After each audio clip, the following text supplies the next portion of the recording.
Fala pessoal, tudo bem? Hoje nós vamos mudar um pouco a nossa dinâmica aqui no canal e trazer uma pessoa que é especialista no assunto que a gente vai tratar hoje, que é propriedade intelectual. Hoje a gente traz a professora Melânia, que é diretora da Agência de Inovação da UFPB, a Inova, e vamos bater um papo aqui, tratar sobre vários assuntos relacionados à propriedade intelectual. Então, bem-vinda, professora, obrigado por ter aceitado o convite. E eu queria que você se apresentasse um pouco, que apresentasse o seu percurso acadêmico até chegar à diretora da Inova. Bom dia, obrigada Marcel pelo convite. Obrigado por ter aceito. É um prazer estar aqui falando um pouco sobre propriedade intelectual. Na realidade, eu sou professora do Centro de Tecnologia do curso da Engenharia Química, né? Minha trajetória acadêmica ou profissional é um pouquinho diferenciada. Eu tive mais experiência em empresas, né? Por muito tempo trabalhando em empresas privadas. Isso me deu uma experiência profissional bem interessante, até em conhecer sobre propriedade intelectual, porque no mundo acadêmico, quando eu fiz o curso de graduação, ninguém falava sobre esse assunto, né? Eu vim conhecer esse assunto já na pós-graduação, já lá no doutoramento, e ter mais conhecimento e aplicabilidade do que é patente, do que se trata essa questão no nosso país, já dentro de empresas privadas. Então, posteriormente, eu prestei concurso, vim para a UFPB, e devido a essa minha trajetória, eu fui convidada, né, pelo diretor-presidente, o professor Petrônio, para atuar na diretoria de transferência de licenciamento de tecnologias, né? Então, eu sou mais responsável por essa área, apesar de a gente entender de tudo um pouco dentro da agência, ou seja, da parte de depósito de patente, né? Então, tem pessoas também responsáveis por outras áreas, como a incubação tecnológica. Então, assim, tem sido uma experiência bastante válida, estar em contato com a agência de inovação tecnológica da UFPB, a Inova, e tem sido prazeroso esse trabalho internamente, porque é um trabalho de construção ainda, digamos, aqui dentro da Universidade Federal da Paraíba, né? É verdade, é engraçado porque, falando um pouco do meu aspecto pessoal, meu pai foi professor da UFPB e ele passou uma transição em que na cabeça dos professores era um pouco uma coisa nova, essa coisa de publicar artigos científicos. Então eu imagino que a gente também está vivendo um momento de transição, né, que sai daquela ideia, como na época que meu pai foi professor, que era a ideia de professor que dava aulas, que era o pensador e passa a ser uma pessoa que publica, que faz divulgação científica, e a gente parte para uma terceira vertente, que seria a propriedade intelectual, a busca de patentear os nossos trabalhos. Então, talvez essa mudança de mentalidade seja uma coisa que a gente está vivendo agora na universidade. Então, eu queria deixar um pouco para depois, que a gente falar sobre a Inova, para a gente explicar como é que funciona, quais são as diretorias e tal, e que a gente focasse um pouco agora a nossa conversa sobre patentes, né? Quando eu estava no doutorado, eu fiz uma formação sobre propriedade intelectual. A professora lá começou a explicar que a patente surgiu numa ideia do rei, né, no rei da França, não sei se ela estava puxando a brasa para a sardinha dos franceses também. Acredito que sim, viu, Marcel? Porque pela história tem uma conferência em Viena que Isso, pois os inventores Então, foram acho que ela estava puxando um convidados. pouco a brasa de que havia pessoas que tinham um know-how, uma capacidade de fazer algumas coisas, e o governo queria ter o conhecimento para depois que a pessoa morresse ou que ela parasse para fabricar, que aquela coisa não se perdesse, né? Que aquele determinado conhecimento não fosse perdido. Então a ideia seria que o governo daria um direito de propriedade monopolista para aquela pessoa fazer o determinado produto, e que, em contrapartida, ele teria que entregar o segredo. E eu acho que essa ainda hoje é a ideia da patente, né? A ideia da patente ainda continua exatamente dar uma proteção para as invenções, ou seja, dar um privilégio para os inventores por tempo determinado, geralmente ser dado por uma instituição administrativa a nível nacional. No nosso caso, a gente tem um órgão que regulamenta essa questão, que é o Instituto Nacional de Propriedade Intelectual, conhecido como NPI, né? Então, desde o princípio até hoje, se mantém, ou seja, é questão realmente de você dar privilégio para os inventores que criaram aquela invenção, né? Então, esse princípio se mantém, Marcel. Ou seja, foi criado exatamente por isso, né? A história da questão de propriedade intelectual surgiu dessas questões, né? Talvez a tua professora puxou um pouquinho a brasa, mas uma dos dados históricos mostra que teve uma convenção em Viena e os inventores iam exibir suas invenções, seus trabalhos, e eles não queriam apresentar nessa conferência porque achava que o material dele, as invenções deles iam ser copiadas por outras pessoas e eles não iam, de fato, ter nenhum privilégio em ter exibido aquelas suas invenções. Então, assim, é muito importante, né, a questão da proteção da propriedade intelectual, né? Então, surgiu daí.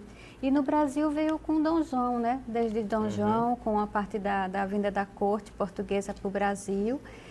Então, Dom Pedro também, né, começou a instituir essa questão no nosso país. Mais para frente, a gente tem a criação do próprio NPI, já foi no governo de Getúlio Vargas. Então, a gente está vendo que essa questão no nosso país está sendo aprimorada cada dia mais, né? E como você comentou, o mundo acadêmico muito preocupado em apenas fazer os seus artigos, né, que é também de grande relevância para a comunidade acadêmica, sim, mas a gente precisa criar essa cultura também de fazer a nossa proteção, né, da nossa propriedade intelectual. Até porque a gente não desenvolve apenas conhecimento.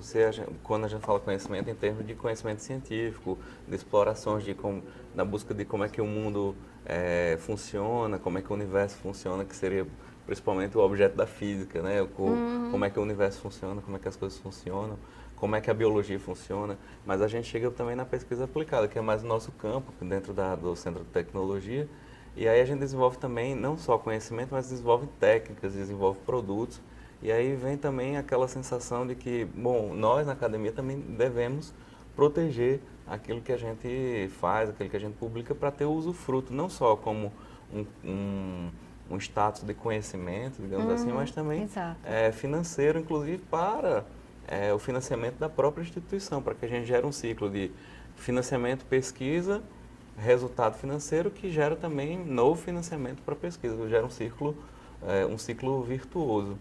Aí, nesse sentido, eu queria que a gente discutisse, Melanie, quais são os tipos de proteção intelectual que a gente pode fazer junto ao INPI ou junto a qualquer órgão que exista.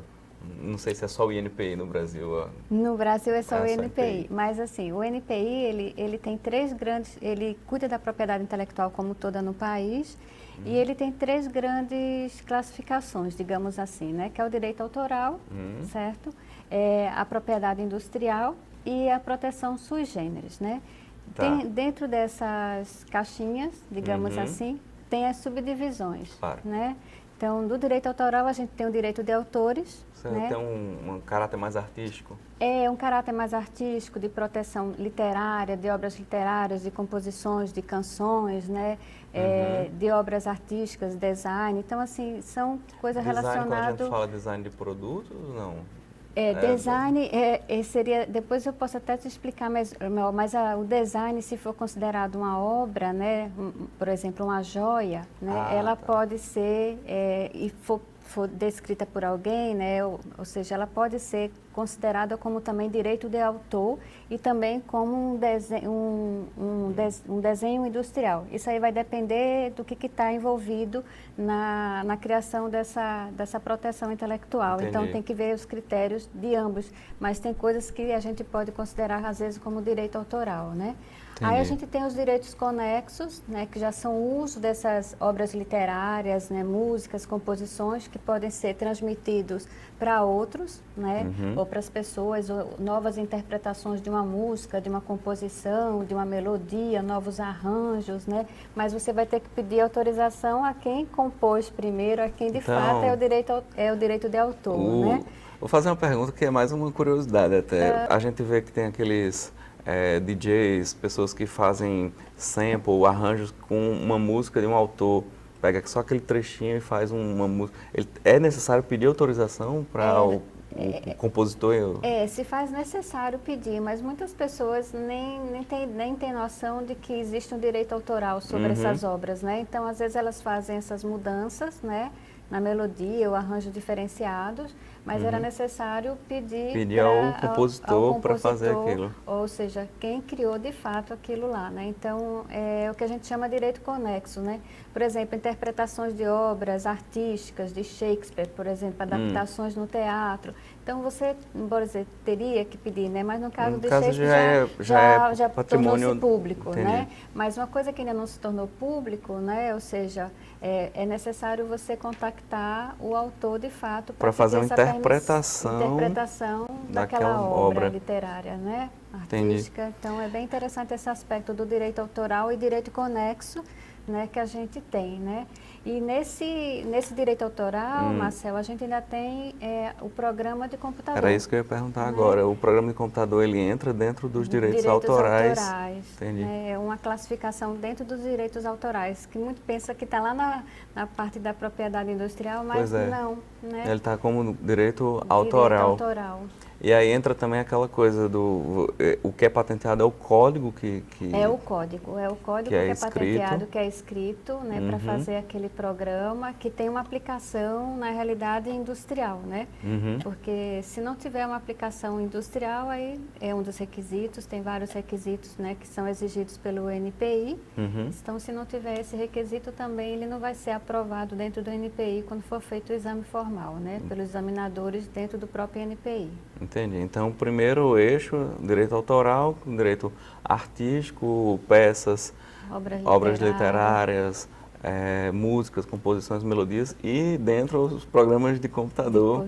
Inclusive, eu acho que entra aí também os aplicativos, que são programas que são utilizados dentro dos telefones como esse que a gente está usando aqui. Que tem vários professores lá do sistema da informação, né, que tem aplicativos, né, para baixar no Google Play, né? Então, assim, é bem interessante, né, que a gente já tem algumas coisas também dentro da universidade, nesse eixo do direito autoral, né? Aí tem muitos alunos que a gente está dentro aqui da disciplina de engenharia de produto, muitos que colocam como sugestão de projeto para eles mesmos, não, a gente queria, professor, fazer um aplicativo. Aí chego com essa pergunta, como é que a gente faz a proteção depois, né? Então a proteção é com direito de autor. Né? Então, direito de autor. Então, e o segundo tipo de proteção seria a propriedade industrial. O que é que está dentro da propriedade industrial? Dentro da propriedade industrial a gente tem marcas, né? A gente tem desenho industrial, a patente de invenção, a indicação geográfica, né? Que são eixos, que é um eixo um pouquinho maior, né? Dentro da e a gente tem também o eixo dentro dessa área de propriedade industrial, que é o segredo industrial e a proteção contra a concorrência desleal, né? Então é um eixo maior que tem várias características para cada uma dessas caixinhas que eu acabei de mencionar, né? Então, assim, da propriedade industrial, a gente tem primeiro a marca. A marca. Que representa o quê? Representa um símbolo, ela geralmente tem um formato específico, a marca? A marca, ela representa um símbolo, né? Então, a gente tem várias empresas que têm suas marcas registradas, né? A gente pode...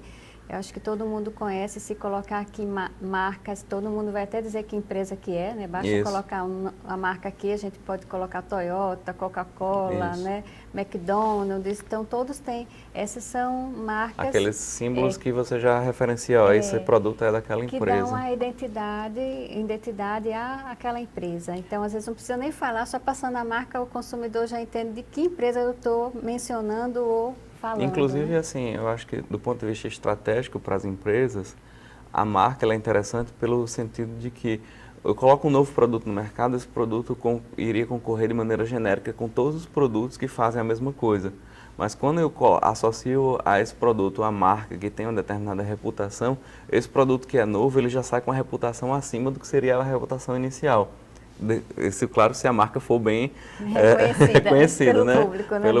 Bem aceita, pela qualidade. Né? Exatamente, aí isso seria o primeiro aspecto. O segundo aspecto que a gente falou seria a patente de invenção, que a gente vai deixar para falar um pouco mais detalhadamente depois, e o desenho industrial. Mas eu queria só fazer que você fizesse um pouco a diferença entre o que é a patente industrial e o que é a proteção do desenho industrial. A patente de invenção e o desenho industrial. E desenho industrial. A patente de invenção, ela se refere a criações, né? Ou seja, criações do espírito humano, né? O nome patente, ele é de origem latina, mas significa exatamente escrever, ou seja, documentar o registro, né? Ou seja, da sua invenção, né? E essa patente de invenção, ela tem algumas características que o NPI ele exige para considerar uma patente, né? Então, no caso da patente de invenção, a gente tem que ele tem que ser algo novo, né? A novidade. É um item de exigência, né? Ou seja, que não tenha sido feito anteriormente aquilo, né? Por ninguém. O outro item é a atividade inventiva, né?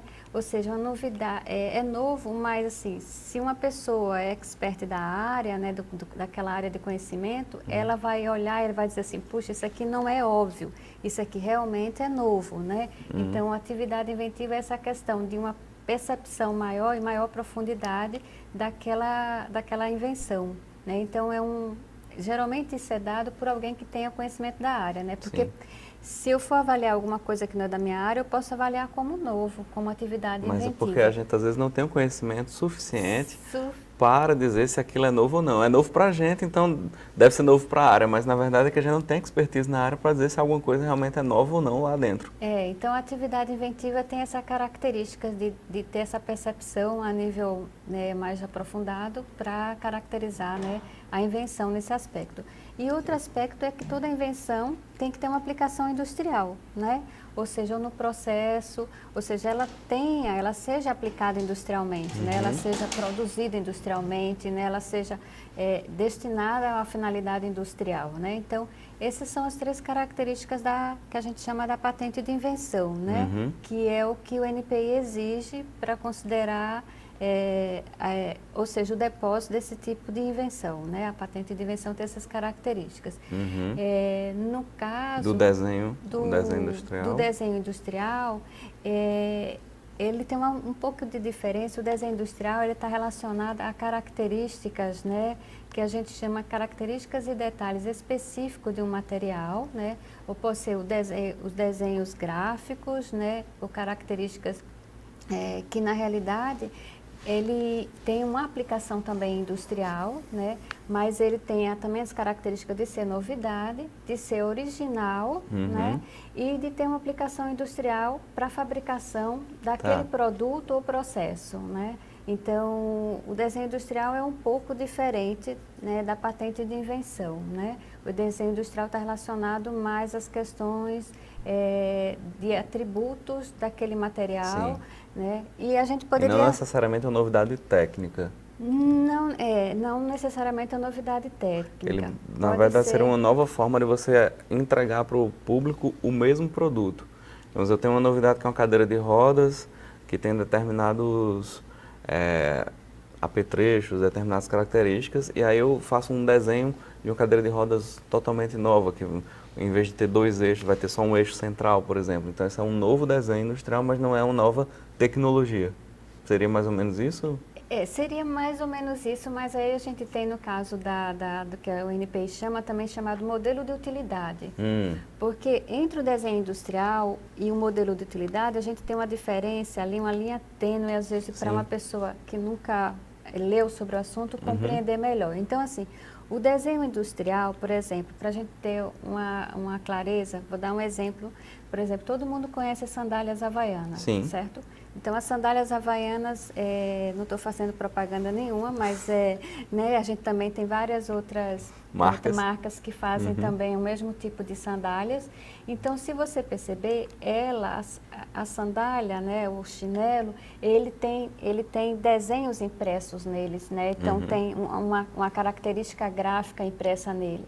Isso é considerado um desenho industrial, certo? E aí, mas o modelo de utilidade? O modelo de utilidade, por exemplo, se eu tiver um escorredor, né, para escorrer arroz, por exemplo, com um novo formato ergonômico, certo? Uhum. Ou seja, com um novo utensílio, uma nova proposta de facilidade de uso daquele material ou de benefício para o próximo, então isso é que a gente considera de modelo de utilidade.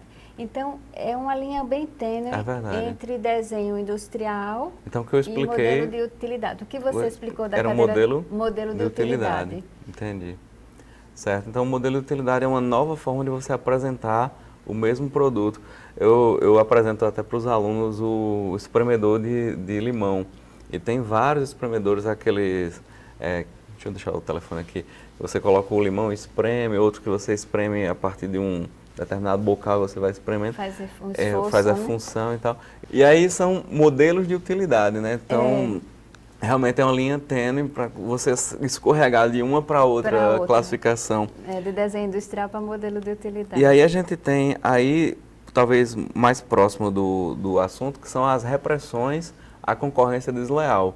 Que aí envolve, se eu não me engano, não necessariamente conhecimentos que são novos, mas que são uma tradição de uma empresa, talvez, ou de um grupo, que aí você tenta manter de alguma... Explica melhor para mim, que eu não entendo muito bem o que seria essa repressão. A gente tem o que a gente chama... Falta ainda falar de indicação geográfica, mas sim. a gente chega lá, né? Mas sim.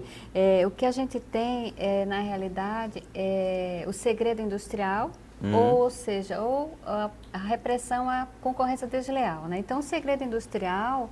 Ele é escolhido ou definido pelas empresas, né, de acordo com o que ela tem de tecnologia, que ela possa proteger, que ninguém consiga descobrir como é que se faz aquele processo, aquele produto.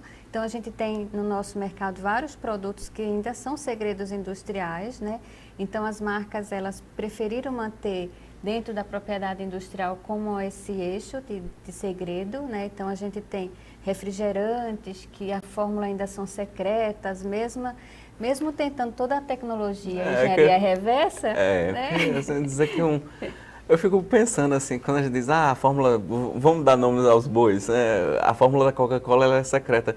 Eu acho que dentro do laboratório de química aqui da universidade a gente consegue fazer uma verificação de qual é aquela fórmula, mas talvez por uma questão de tradição ou a gente fala da Coca-Cola, o poder econômico da Coca-Cola também vai impedir que outras empresas vão imitar exatamente aquele sabor. Não sei se você concorda comigo, se tem uma questão também ligada ao poderio econômico da empresa que está ligada a esse processo. Marcel, tem essa questão econômica, tem essa questão do poderio, né? Que a gente tem coisas parecidas com Coca-Cola, mas, né, de outras marcas. Mas se você vê, o consumidor ainda tem, às vezes, uma preferência por determinada marca, por determinado tipo de refrigerante. Então, o segredo industrial ou seja, o poderio econômico, como você falou, de uma empresa, ela também vai influenciar em manter esse segredo e impedir que outros entrem competitivamente no mercado delas, né? Então, isso é bem interessante nesse aspecto do segredo industrial. Mas o segredo industrial, eu recomendo quem realmente consegue vencer a engenharia reversa, né? Quem não conseguir vencer atualmente a engenharia reversa, é melhor você patentear por outra forma, né? De outra forma, a tua invenção, né?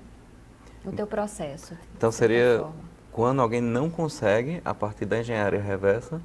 Eu aconselho, né? Se você tem uma invenção, né? Se você vai colocar no mercado um produto que não se consiga descobrir de fato como foi feito ou o processo dele, então é muito interessante você manter pelo segredo industrial. Pelo segredo industrial.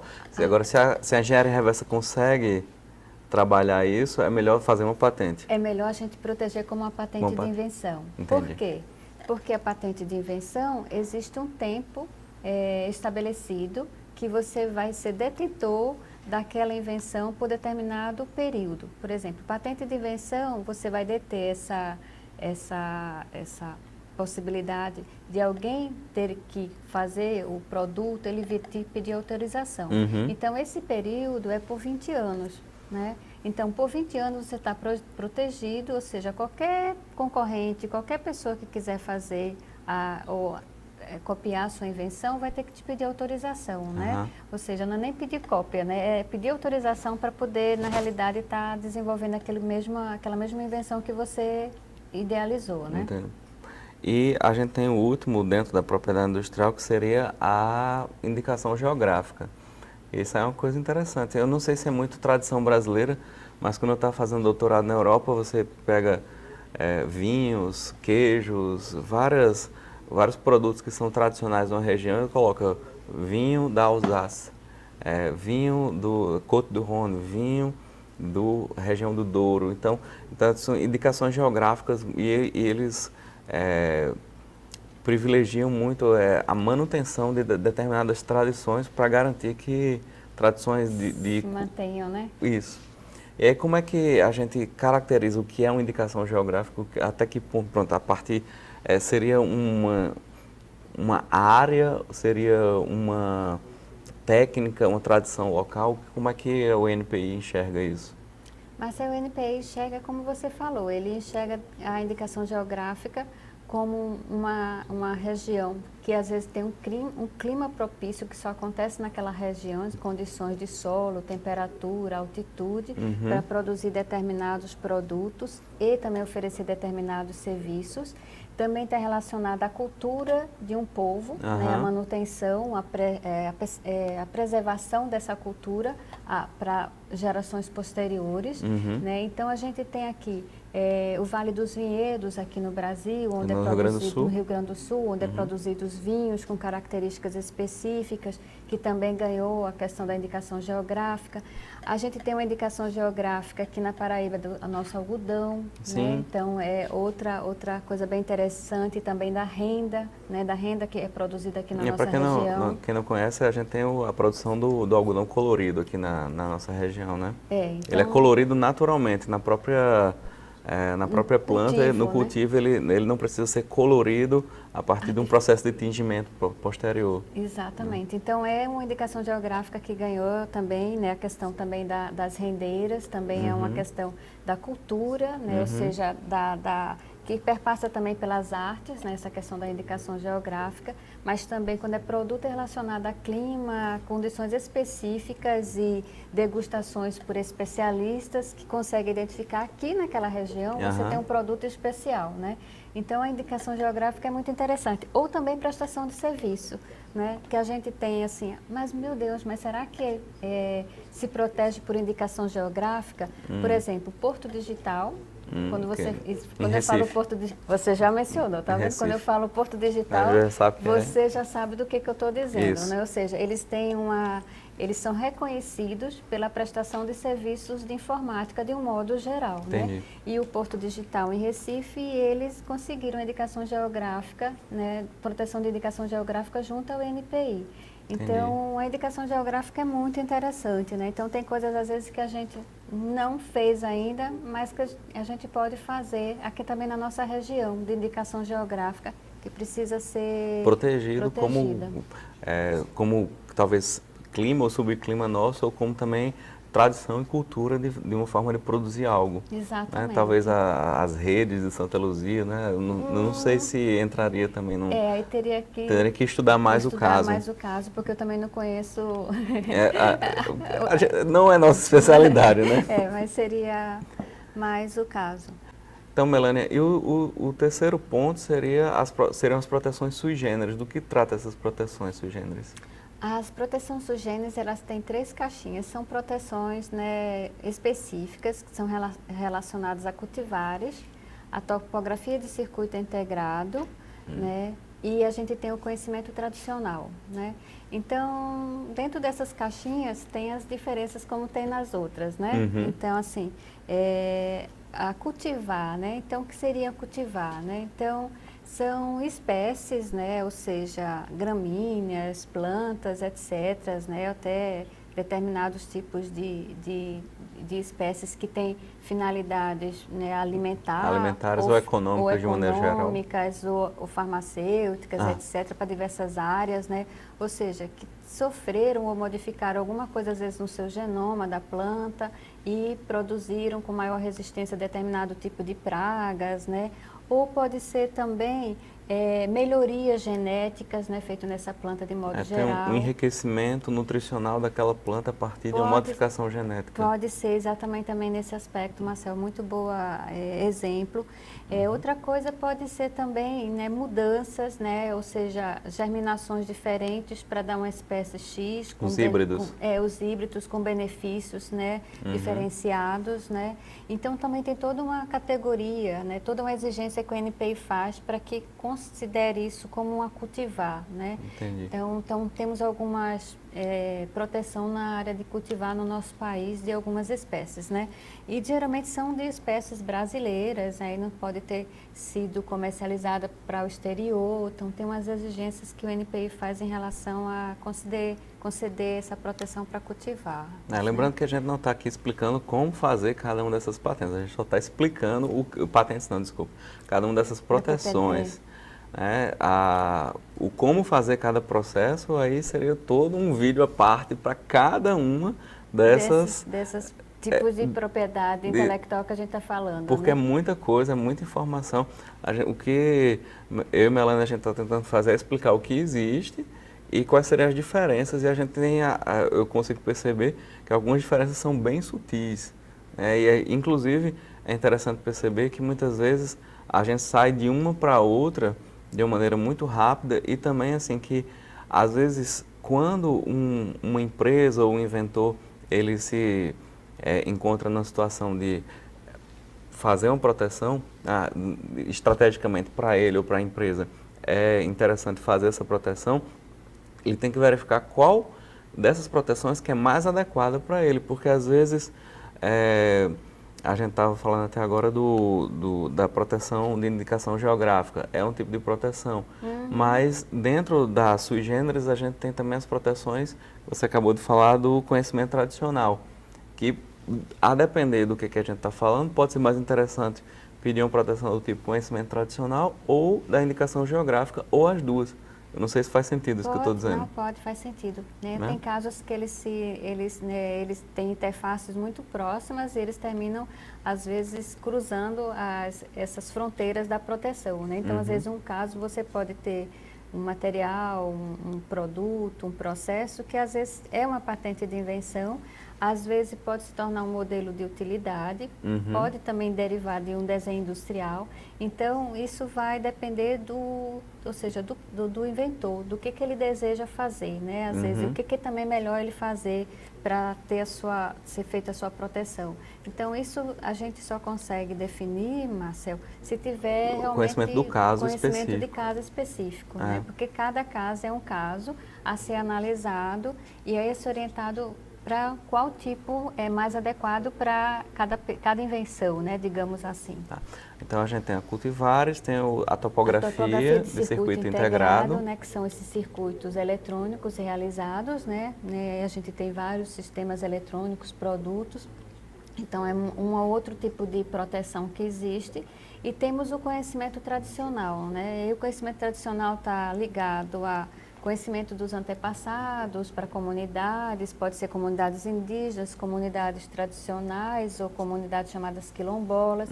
Pode também ser o que a gente chama, né, de agricultores tradicionais, então está relacionado a informações passadas de geração para geração, né, que pode ser processo de cultivo, pode ser artístico, folclórico. Ou até o conhecimento de uma determinada espécie que, utilizada, pode gerar uma cura, né, determinada erva que é utilizada por uma comunidade tradicional para curar determinada doença. Exato. E que esse conhecimento depois ele pode ser, não sei se o termo bom é esse, pode ser apropriado pela ciência, no sentido de validar aquele conhecimento, verificar até quais seriam a melhor posologia, ou transformar aquele conhecimento tradicional num fármaco e que poderia beneficiar mais pessoas do que propriamente somente aquela comunidade. Né? Exato.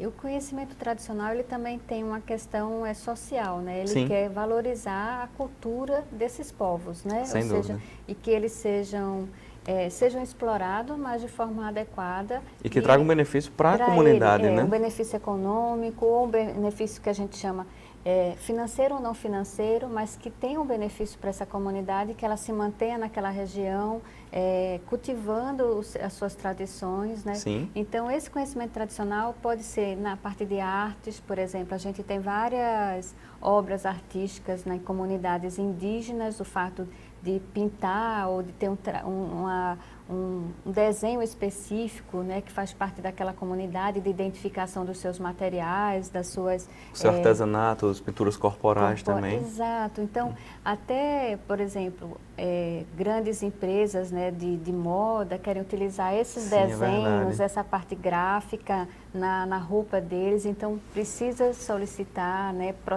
autorização para essas comunidades para fazer usufruto dessa informação que ele tem, né? Eu vejo isso, desculpa interromper, não, imagina, mas até como uma forma de reconhecimento da origem daquele design, daqueles desenhos, daqueles formatos que foram apropriados pela indústria e que se apropriam muitas vezes não traz nenhum reconhecimento, né? A parte financeira talvez seja importante, ela é importante, mas é importante também reconhecer que dentro daquilo que a gente chama de, entre aspas, bem várias aspas, cultura ocidental, ou mais aspas ainda, cultura civilizada, porque o que é ser civilizado, a gente pode até abrir uma discussão aqui enorme, mas a ideia de que muitas vezes algumas pessoas e até algumas linhas políticas identificam como sendo grupos à parte do Brasil, como se não fizessem parte do Brasil ou da nossa cultura.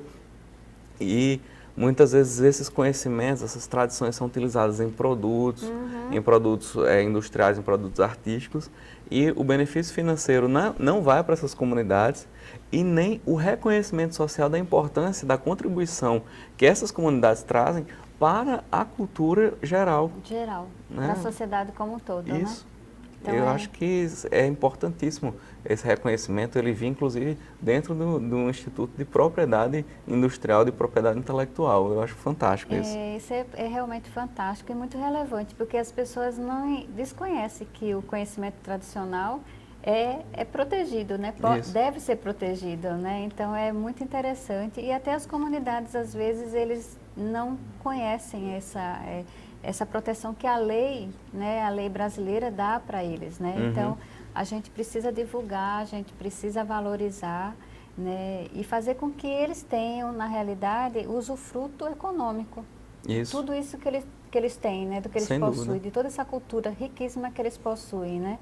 E até hoje é explorada, por isso que eu acho que é muito interessante o NPI ter na proteção sui generis, o conhecimento tradicional como item de proteção. Perfeito. Né? Melanie, eu vou pedir licença aqui. A gente vai parar esse vídeo, mas a gente tem pelo menos meia hora de gravação, não sei como é que vai ficar na edição, a gente vai parar esse vídeo aqui e vai continuar esse bate-papo com Melanie no próximo vídeo. Ele vai aparecer aqui ou aqui para você continuar assistindo. Não mude de canal. Espere, clique aqui em alguma coisa que vai aparecer na tela para a gente passar para a segunda parte desse bate-papo, beleza? Até já.